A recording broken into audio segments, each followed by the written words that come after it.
ரமண மகரிஷியின் போதனைகளில் முக்கியத்துவம் வாய்ந்த தூண் சுய விசாரணை மூலம் மனதின் நிறுத்தமாகும். இது பாரம்பரிய அர்த்தத்தில் மனக்கட்டுப்பாடு அல்ல, மாறாக இது மனத்தின் கரைவு அல்லது முடிவுக்கான ஒரு செயல்முறை. விசாரணை எவ்வாறு மனதின் நிறுத்தத்திற்கு வழிவகுக்கிறது என்பதை புரிந்து கொள்ள மனதின் தன்மை, நான் எண்ணம் என்ற பொறிமுறை மற்றும் நான் யார் என்ற கேள்வியின் நடைமுறை பயன்பாடு ஆகியவற்றை ஆராய வேண்டும். ரமண மகரிஷி மனதை ஒரு உடல் பொருளாக அல்லது நிரந்தர ஆன்மாவாக வரையறுக்கவில்லை, மாறாக அதை எண்ணங்களின் ஒரு கட்டு என்று வரையறுத்தார். ஆயிரக்கணக்கான எண்ணங்களில் மற்ற அனைத்தும் சார்ந்திருக்கும் ஒரு முதன்மை எண்ணம் உள்ளது, நான் எண்ணம். நான் பசி, நான் ஒரு வழக்கறிஞர் என்று எண்ணுவதற்கு முன்பே அடிப்படையான நான் என்ற உணர்வு எழ வேண்டும். ஒவ்வொரு இரண்டாம் நிலை எண்ணத்திற்கும் ஒரு அதிபதி தேவை. நான் இல்லாமல் இது அல்லது அது என்ற எண்ணங்கள் இருக்க முடியாது. எனவே மனம் என்பது விரிந்த நான் எண்ணம்தான். மனத்தின் நிறுத்தத்தை ஏற்படுத்த ஒவ்வொரு தனி எண்ணத்தையும் போராட வேண்டியதில்லை. நான் என்ற மூலத்தை கண்டுபிடித்தால் போதும். பெரும்பாலான ஆன்மீக பயிற்சிகள் மனம் ஒரு பொருளில் கவனம் செலுத்துவதை உள்ளடக்கியது. ஒரு மந்திரம், ஒரு தெய்வம் அல்லது மூச்சு. இவை கவனம் செலுத்துவதற்கு உதவியாக இருந்தாலும் ரமணர் இவை மனதை செயலில் வைத்திருக்கும் என்று வாதிட்டார். ஏனெனில் ஒரு தியானிக்கும் நபர் ஒரு தியானத்தை பார்ப்பதால் சுய விசாரணை தனித்துவமானது.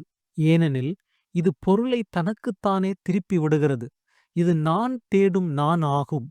நான் யார் என்ற எண்ணம் மற்ற எல்லா எண்ணங்களையும் அழித்துவிடும் எரிக்கும் நெருப்பை கிளற பயன்படும் குச்சியைப் போல இறுதியில் அது தானும் எரிந்து போகும்.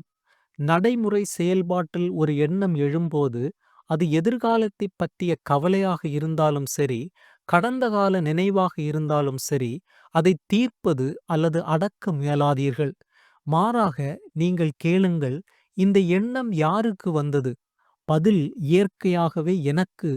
இது தொடர்ந்து கேட்க வழிவகுக்கும் நான் யார்.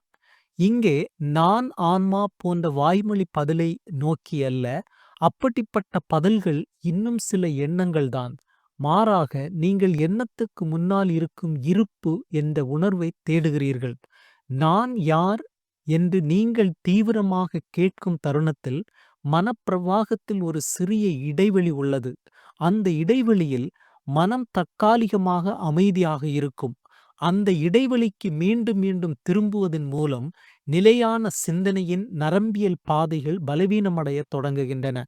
மனம் நிறுத்தத்தை எதிர்க்கிறது, ஏனெனில் அதன் இருப்பே இயக்கத்தை சார்ந்துள்ளது. அகங்காரம் ஒரு எண்ணத்திலிருந்து அடுத்த எண்ணத்திற்கு தாவுவதன் மூலம் உயிர் பிழைக்கிறது. மனம் அசைவற்று நிற்குமானால் அது இறந்துவிடும். வாசனைகள் கவனத்தை வெளியே இழுக்கும். விசாரணை இந்த வாசனைகளை மெதுவாக எரிக்கும் நெருப்பாக செயல்படுகிறது. மனம் அமைதியடையும் போது ஒருவர் ஒன்றுமில்லா தன்மை என்ற உணர்வை அனுபவிக்கலாம். ரமணர் இது ஒரு வெற்றிடம் அல்ல, மாறாக தூய உணர்வின் வாசல்தான் என்று கற்பித்தார்.